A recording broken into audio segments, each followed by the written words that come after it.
Hello guys. So మీరు నా get ready with మీని చాలా మిస్ అవుతున్నారు కదా. నేను కూడా చాలా మిస్ అవుతున్నాను నా గెట్ రెడీ విత్ మీని. యాక్చువల్లీ చాలా డేస్ అయిపోయింది పెట్టి. సో ఇదిగో మళ్ళీ కాలేజ్కి నేను ఎలా రెడీ అయిపోతున్నాను, get ready with me vlog అనమాట.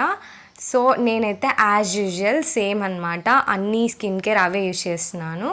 అండ్ తర్వాత అంటే ఇప్పుడు కొత్తగా యాడ్ చేసినవి ఏం లేవు, జస్ట్ జూడియోది హ్యాండ్ మాయిశ్చరైజర్ ఒక్కటి యూజ్ చేస్తున్నాను ఎక్స్ట్రాగా, అంతే. ఇంకేం పెద్దగా నేనేం చేయించలేదు, ఎప్పటిలాగే స్కిన్ కేర్ చేస్తున్నాను, మీకు తెలుసు కదా. అండ్ అన్ని లింక్స్ అయితే ఆల్రెడీ నేను పెట్టేశాను. నేనైతే ఈ డ్రెస్ అయితే నేను ఫ్లిప్కార్ట్లో తీసుకున్నాను మొన్న సేల్లో, లైక్ 210 అలా పడింది. బట్ ఇప్పుడైతే కొంచెం మళ్ళీ కొంచెం పెరిగింది ప్రైస్ అనేది. సో కావాలంటే నేను లింక్ షేర్ చేస్తాను, ఒకసారి చూసేయండి. అండ్ నేనైతే క్యూట్గా ఇలా రెడీ అయిపోయాను అనమాట. Okay bye guys, subscribe.